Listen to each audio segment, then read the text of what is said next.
He raped a 15-year-old schoolgirl. Yesterday he was handed a 12-year extended sentence at Livingston High Court after the rape in Falkirk town centre back in October 2023.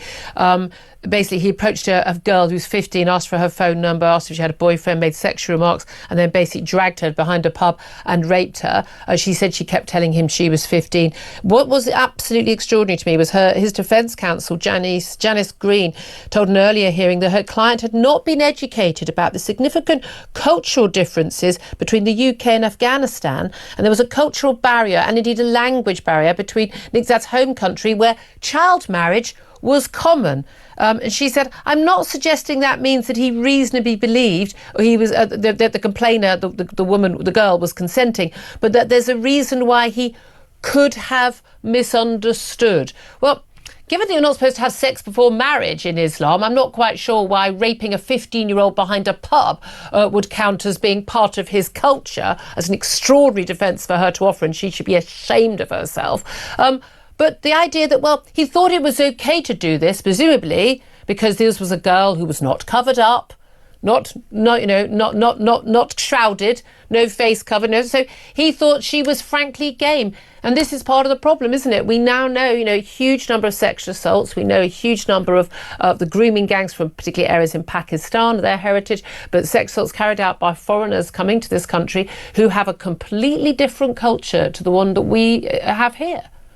Well, I think there is a cultural issue, Julia, and possibly, our what I call underage white working class girls, is the family unit as strong as the family unit within the Islamic community? So what are the reasons? I think we need to start to analyse why this has been happening. And my rape gang inquiry, which we're carrying on with to hold the government to account, because I don't know about you, but I don't trust governments. Not only do they run up a huge bill with all these inquiries, they usually take forever. Yeah. And they usually end up with the establishment judging the establishment, which means you don't get the truth.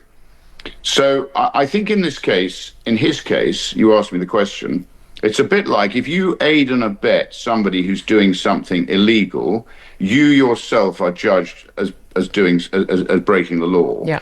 Whether or not you know you're aiding and abetting something illegal. Now, it doesn't, for me, serve as a defence, the fact that he doesn't know that he's doing something wrong. Yeah. He's breaking our laws.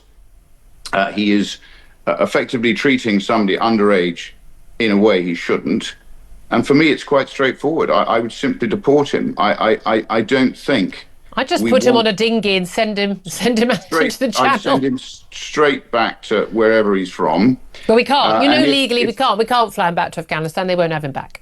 Well, if those people won't accept them, then we cut off all foreign aid until they start to behave sensibly, because we can't have people here who don't respect our culture, don't respect our laws, and actually damage our own way of life. I think the British people have had enough of it now. The British people, Julia, are incredibly long-suffering. Yeah. But do you know what? I think they've got pretty much to breaking point. I agree with you.